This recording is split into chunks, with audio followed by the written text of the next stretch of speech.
నమస్తే. సామాన్యుడి చేతుల సామాజిక అస్త్రం నెంబర్ 1 న్యూస్కి స్వాగతం. నేను రవీంద్ర. ఆంధ్రప్రదేశ్లో రిటైర్డ్ ప్రభుత్వ ఉద్యోగుల పరిస్థితి మాటల్లో చెప్పలేనిది. వారి బాధలు కానీ, వారి ఆవేదన కానీ, ఆందోళన కానీ ఏ స్థాయిలో ఉందంటే, ఎప్పుడు ప్రభుత్వం నుంచి ₹1 వస్తుందా అనేది, అంటే బకాయి. ప్రభుత్వ ఉద్యోగులుగా దాదాపుగా ఎన్నో ఏళ్లుగా సర్వీస్ చేసి రిటైర్మెంట్ బెనిఫిట్స్ కోసం ఎలా ఎదురు చూస్తున్నారంటే అది మాటల్లో చెప్పలేం. దీనికి ముఖ్యమైనటువంటి ఒక కారణం ఏదైతే ఉద్యోగులకు సంబంధించి కానీ, రిటైర్డ్ ఉద్యోగులకు సంబంధించి కానీ పెండింగ్లో ఉన్నటువంటి బకాయిల చెల్లింపు విషయంలో ఈ ప్రభుత్వాలు, పాలకులు ఎందుకు ఇంత నిర్లక్ష్య ధోరణితో వ్యవహరిస్తున్నారు అంటే అది ఎక్కడా కూడా సమాధానం దొరకట్లేదు దానికి. మిగిలినటువంటి వెల్ఫేర్ స్కీమ్స్ కానీ, అలాగే అనేక అభివృద్ధి కార్యక్రమాలకు కోట్లాది రూపాయలు నిధులు తెస్తున్నారు అప్పులు చేసి. కానీ రిటైర్డ్ ఉద్యోగులు కానీ, ఇప్పుడు ప్రజెంట్ ఉన్నటువంటి ఎంప్లాయీస్ ఎవరైతే ఉన్నారో వారి సమస్యలను పరిష్కరించడంలో మాత్రం ఎక్కడా కూడా ఒక ప్రత్యేకమైనటువంటి ప్రణాళికాబద్ధంగా ముందుకు వెళ్ళట్ల. ఇప్పుడు మరి ఇచ్చినటువంటి హామీలు కానీ, చేసిన వాగ్దానాలు, వాటన్నిటినీ మరి ప్రాధాన్యత క్రమంలో చేస్తున్నటువంటి ఈ ప్రభుత్వాలు, పాలకులు ఎందుకు వారి విషయంలో ఇంత వివక్ష చూపిస్తుంది అంటే తెలియనటువంటి పరిస్థితి. నిజంగా సామాన్యుడి చేతిలో సామాజిక అస్త్రం నెంబర్ 1 న్యూస్ ఎప్పుడు కూడా సామాన్యుడి పక్షాన నిలబడుతుంది.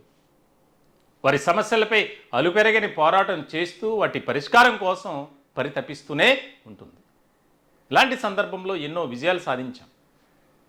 నెంబర్ 1 మీడియా సంస్థల అధినేత మంచాల సాయి సుధాకర్ నాయుడు గారు, ఆయన ఏదైతే సామాన్యుడు కష్టాలను మనం వెలికి తీయాలి, బయట పెట్టాలి, సమాజానికి తెలియజేయాలి, తద్వారా ప్రభుత్వానికి కూడా మనం తెలియజేస్తూ వాటి పరిష్కారం కోసం మనం పాటుపడాలి, ఇది మెయిన్ మోటో. ఇలాంటి సందర్భంలో గత కొంతకాలం నుంచి రాష్ట్ర ప్రభుత్వ ఉద్యోగులు, కాంట్రాక్ట్ ఎంప్లాయీస్, అలాగే పెన్షనర్లు 15-20 ఏళ్ల పాటు ప్రభుత్వంలో ఒక సేవకుడిగా, ఒక ఉద్యోగిగా పనిచేసినటువంటి వారి పరిస్థితి ఎంత దయనీయంగా మారింది అంటే అది మాటల్లో చెప్పలేం. మరి ఎందుకు ఈ రకమైనటువంటి అలసత్వం, నిర్లక్ష్య ధోరణి వ్యవహరిస్తుంది అంటే మరి వారికే తెలియాలి. ఎన్నికలకు ముందు ఏమిచ్చింది వాగ్దానం, ఏం చేసింది, మీకు మేము ఉన్నాం అని చెప్పి ఆ రోజు కూటమి నేతలు బిగ్గర స్వరంగా చెప్పినటువంటి సందర్భం. అది అధికారంలోకి రాగానే మరి దాన్ని మర్చిపోయారు. ఇప్పుడు తాజాగా ముఖ్యమంత్రి చంద్రబాబు నాయుడు గారు ప్రభుత్వ ఉద్యోగులకు జీతాలు ఇవ్వాలంటే అప్పులు చేయాల్సి వస్తుంది అని చెప్పి మాట్లాడారు ఆయన. రాష్ట్ర ప్రభుత్వానికి వచ్చే ఆదాయం 100% జీతాలకే సరిపోతుంది. కేంద్రం ఇచ్చే గ్రాంట్ కానీ, మనకు వచ్చే వాటా కానీ అప్పులు వడ్డీకి సరిపోతాయి. నేను మీకు ఇచ్చే సంక్షేమ కార్యక్రమాలు అప్పులు చేసి ఇవ్వాల్సి వస్తుంది. మరి ఎంత బాధాకరం. దానికి సంబంధించి ఒక ప్రత్యేకమైనటువంటి ప్రణాళికతో ఒక కార్యాచరణ రూపొందించాలి. మరి దేశవ్యాప్తంగా ఉన్నటువంటి ఆయా రాష్ట్రాల్లో ఈ పరిస్థితి ఉందా? ఎక్కడా లేదు.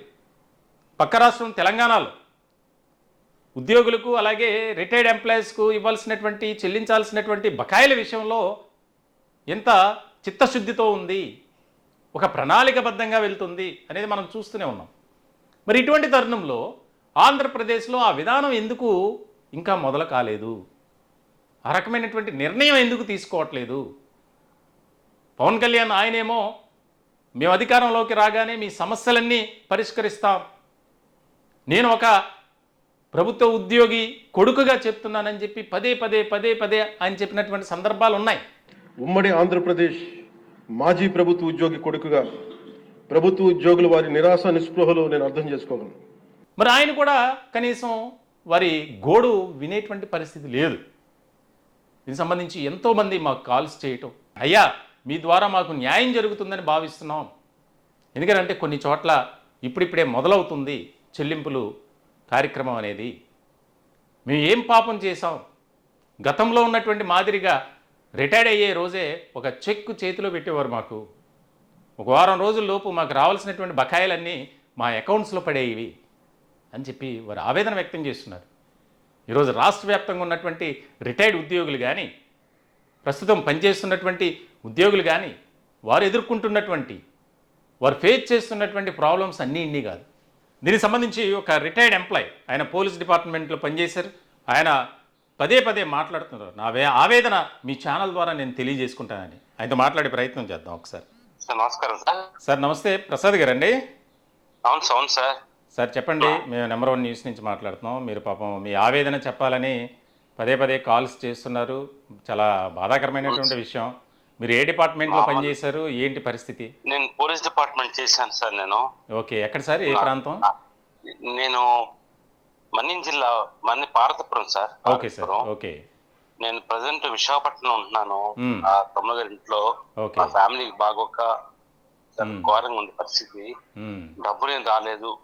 పిల్లలు చదువు కోసం జీపే వాడిశాను, ఏం రాలేదు. అది వచ్చింది కానీ తక్కువ వచ్చింది. పాప మ్యారేజ్ చేశారు సార్. దానివల్ల ఇబ్బంది, మామూలు ఇబ్బంది కాదు సార్. ప్రజెంట్ ఎలా ఉందంటే పరిస్థితి అలా ఉంది.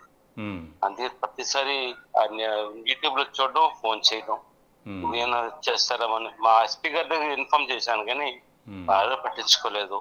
మీకు సుమారు ఎంత రావాలి సార్ ప్రసాద్ గారు? 26 lakhs ఉంటుంది సార్. 26 లక్షలు. ఓకే. అవును సార్. అది వస్తే ఇల్లు కొనుక్కుందాం అనుకుంటున్నాను సార్ ఇక్కడ వైజాగ్ లో.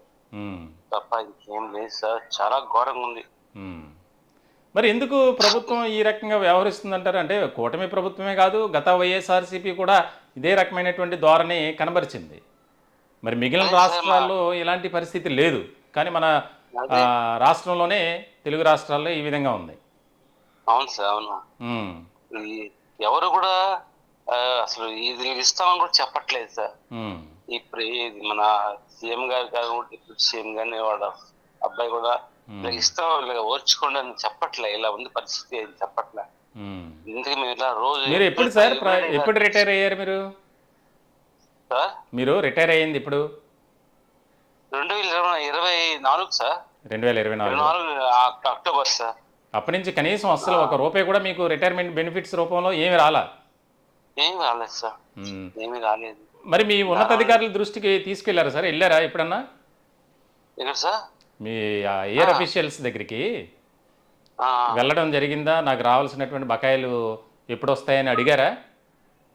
ఎవ్రీ వెళ్తున్నాం సార్. పార్వతపురం వెళ్ళి ఇది మన వాళ్ళ ట్రెజరీకి వెళ్ళాం, మా ఎస్పీ గారి దగ్గరికి వెళ్ళాం చేస్తున్నాం. వచ్చేస్తే అక్కడ రావడం, విశాఖపట్నం రావడం కష్టం అయిపోతుంది. దానివల్ల ఇబ్బంది అవుతుంది సార్. ఇప్పుడు ఏప్రిల్లో ఇస్తాడేమో, బడ్జెట్ ఎండింగ్ కదా, ఇస్తారేమో అని చూస్తుంటే అది కూడా కనిపించట్లేదు సార్. ఉన్నతాధికారుల దగ్గరికి వెళ్ళినప్పుడు ఏం చెప్తున్నారు సార్ వాళ్ళు? చేస్తారయ్యా, వచ్చేస్తుంది మీకు అంటారు. ఎప్పుడు లేదు, అర్థం కావట్లేదు. మీరు ఎస్పీ గారి దగ్గరికి వెళ్ళారు, ట్రెజరీ ఆఫీస్కి వెళ్ళారు. ట్రెజరీ ఆఫీస్లో ఏం చెప్తున్నారండి? పంపించామండి, మీది ట్రెజరీ నుంచి మీరు దీనికి వెళ్ళిందండి అంటారు. ఏమీ లేదు, కనిపించట్లేదు.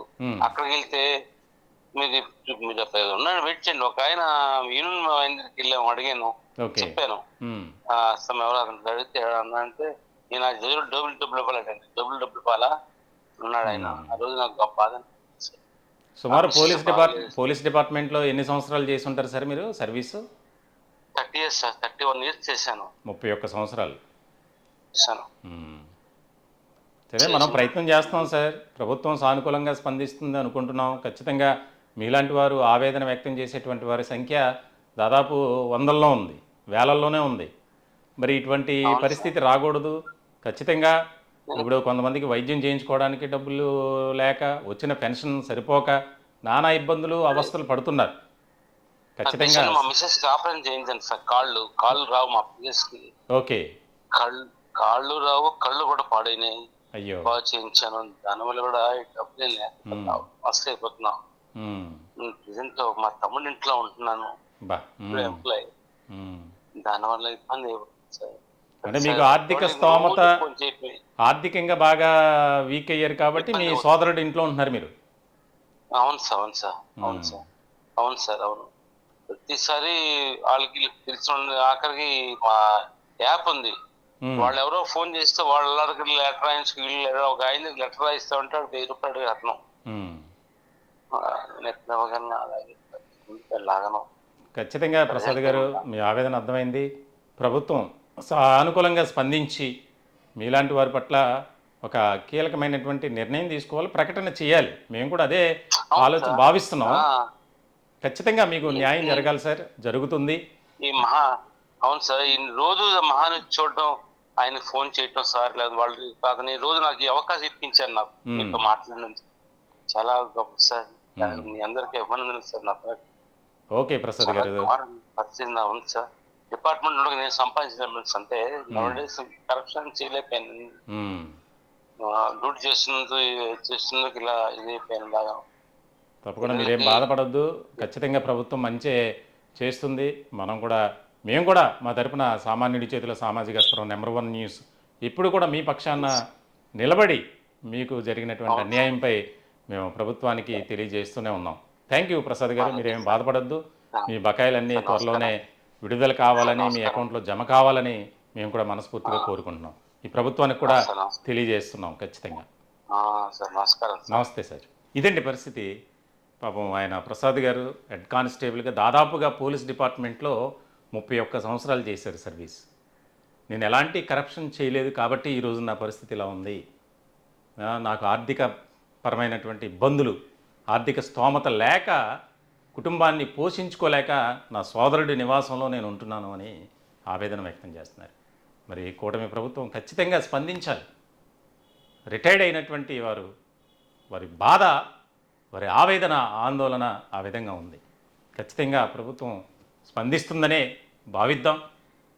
ఏదైతే పెండింగ్లో ఉన్నటువంటి బకాయిలన్నిటినీ కనీసం ఒక్కసారి కాకపోయినా రావాల్సినటువంటి వాటిని ప్రాధాన్యత క్రమంలో 10% అట్లా ఇచ్చినా సరే కొంత వారు వెసులుబాటు అనేది ఉంటుంది, ఫైనాన్షియల్ ఫ్లెక్సిబిలిటీ అనేది ఉంటుంది.